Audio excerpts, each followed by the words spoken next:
For the first problem, we're going to find the distance between 2 points and give the exact solution.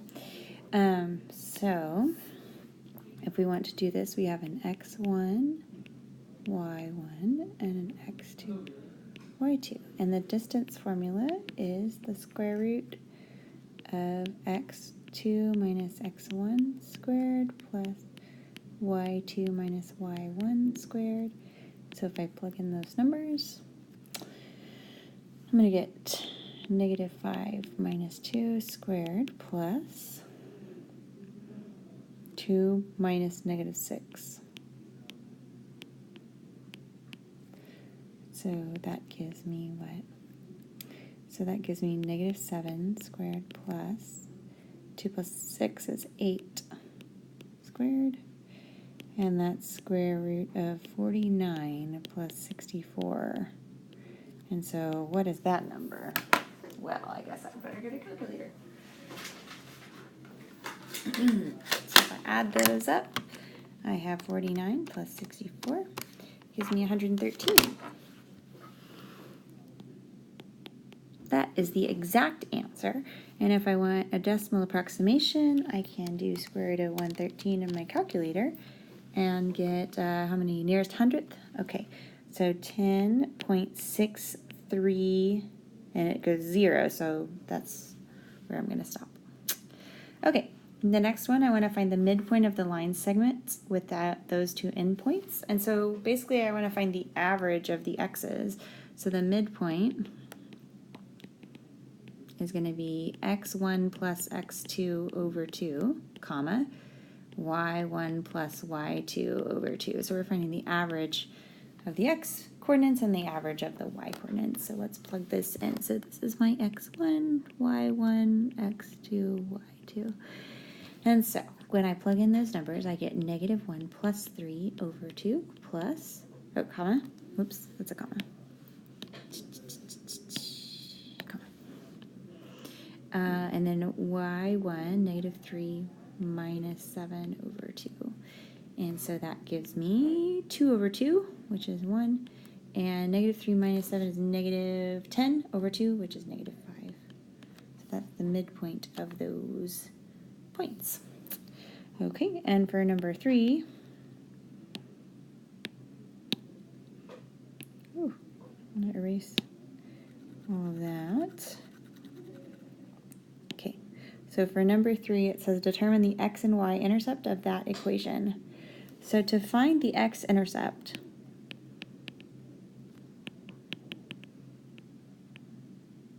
that's where it intersects the x-axis, right? And when we're on the x-axis, all the points on the x-axis have y-coordinate 0. So we're going to set y equal to 0. So we're going to do that. 4x minus 5 times 0 equals 60, and solve for x. So I get 4x equals 60, and divide by 4. I get 15.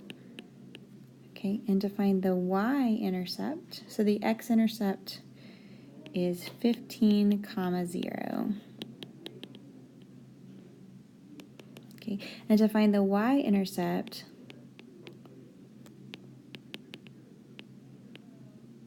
so that happens when you're on the y-axis, and all the points on the y-axis have x-coordinate 0. So we're going to set x equal to 0. And if we do that, we get 4 times 0 minus 5 times y equals 60. So negative 5y equals 60. So y is equal to 60 divided by negative 5, which is negative 6. So the y-intercept is 0, comma, negative 6. Okay. So the next one says determine if that relation is a function. And so what we need to do is we need to show that each input has a unique output. And so what I can see here is, let's just look through the inputs that we have. I have negative 2, 5, negative 3, negative 2, and 7. So I notice that the input negative 2 occurs 2 times. And I also notice that it has a different y value going with it. So this are not equal. So in order for something to be a function, each time I input -2, I should get the same number each time. But since I input -2 here and I get 1, but I input -2 over here and I get 6, I'm getting different outputs for the same input. So so it is not a function because the input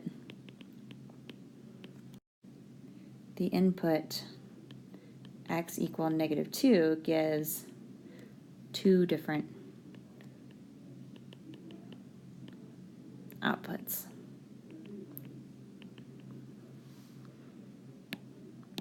Okay. And so for the next one, it says, given f of x is that, evaluate the following. So basically, we're just going to be plugging in those numbers into our function. So f of -2 means I'm going to plug in -2 for all the x's. So -2 squared minus 3 times -2 plus 2. So -2 squared is 4. -3 times -2 is positive 6 plus 2, so we get 12. This is 12. F of 0 equals 0 squared minus 3 times 0 plus 2. That's 2. F of 2 is 2 squared minus 3 times 2 plus 2. So that gives me 4 minus 6 plus 2. That's 0. F of 5 is 5 squared minus 3 times 5 plus 2. That gives me 25 minus 15 plus 2. That gives me 10 plus 2, which is 12. Okay. Determine the domain and range of the graphed function. So for the domain, that's all the x values that where the on which the function is defined. And so if I look along here at different x values, I have for each of these x values as I go along, my function is defined for each of these x values. I can see where the function is going on all of these x values. The only thing I might have a problem is at 2, but at 2 the function is defined to be -4, and then after 2 it becomes just a constant at 2. So for all of these x values that I plug in, I get a function value. So this is actually -infinity to infinity. And for the range, that's all of the possible y values that are hit. And so if I look at different y values, I notice when I'm below -4, I don't have any graph down there. But when I get to -4, my graph starts. And then for all the y values greater than -4, it looks like I have a graph there. So the range is all possible outputs or y values that the function attains. And so if I look at the y values the function attains, the very smallest y value the function attains is -4, and then it attains every y value. I can see this continuous part here is getting hit all the y values that are greater than -4. So -4 to infinity is my range. Okay, number 7, determine the domain of that function and write the domain in interval notation. So the first thing I might notice is that I might have some problems here in the denominator because there could be some values of x that make that denominator equal to 0. So first of all, let's see if we can factor maybe the bottom of that and determine if there are any x values that will make the bottom 0. So let's go ahead and write the bottom in factored form. So I'll leave the top as 2x over, and when I factor that bottom, let's see, I need to get 14, so how about 7 and 2? Will that work? And then I need to get a 5 in the middle. Let's see, I want it to be a -5, so let's make the 7 negative and the 2 positive, and that should add to give me a -5. And so it looks like that the denominator equals 0 when x is 7 and when x is -2. So those are the two values, x values, I'm going to have to throw out because those are the x values that make the denominator equal to 0. So that means that my function is undefined for those particular x values. So if I draw out in a number line the domain of my function, I'm going to have to leave out -2 and I'm going to have to leave out 7. So there will be holes there. But everything else should be shaded because none of the other x values are going to give me trouble. The only x values that I have problems with are 7 and negative 2. And so now I can write the domain in interval notation because I can see the 3 pieces there on my number line. So this first piece here is negative infinity to negative 2. And then the middle piece here is just going to be from negative 2 to 7. And then the rightmost piece is going to be 7 to infinity. And so that's my domain. That's number 8. Okay, so let's look at that was number 7. Let's look at number 8.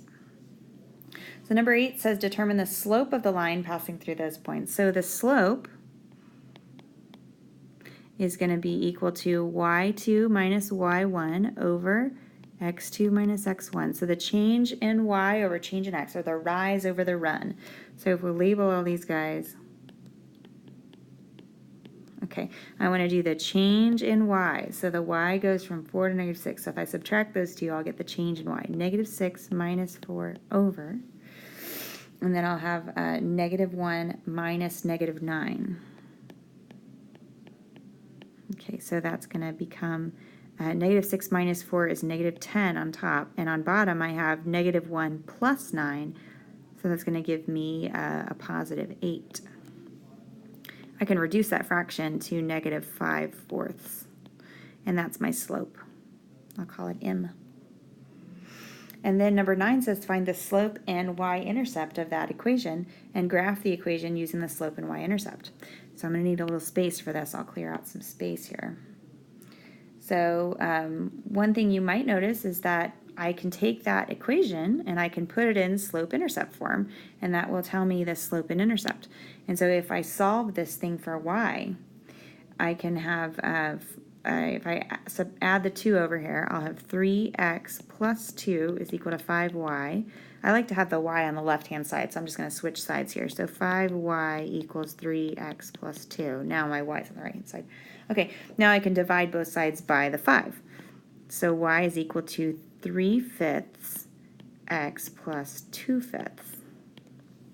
And that gives me the slope and y-intercept. So this number here, the coefficient of the x, that's the slope. And this number here, this constant that's added, is the y-intercept. In other words, if x were 0, that's what y would be. I can plug in 0 and find out. So if I'm going to graph that function, that means I'm going to start out at the y value 2/5. Okay, so,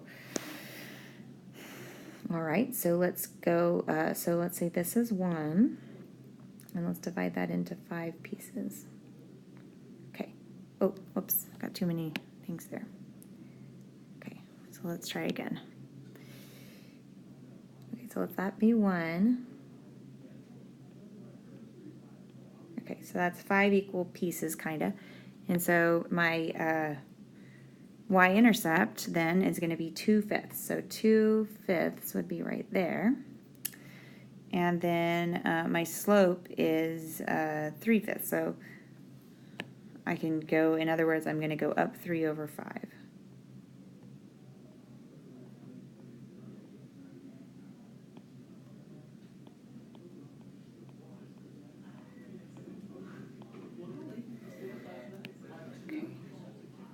Oh, shoot.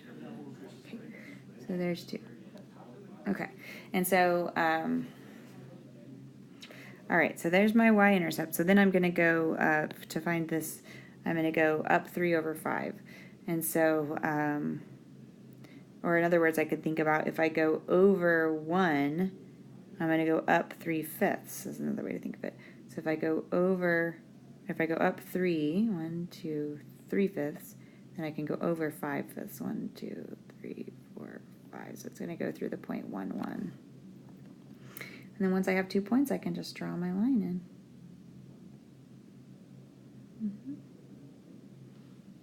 Okay, and there it is.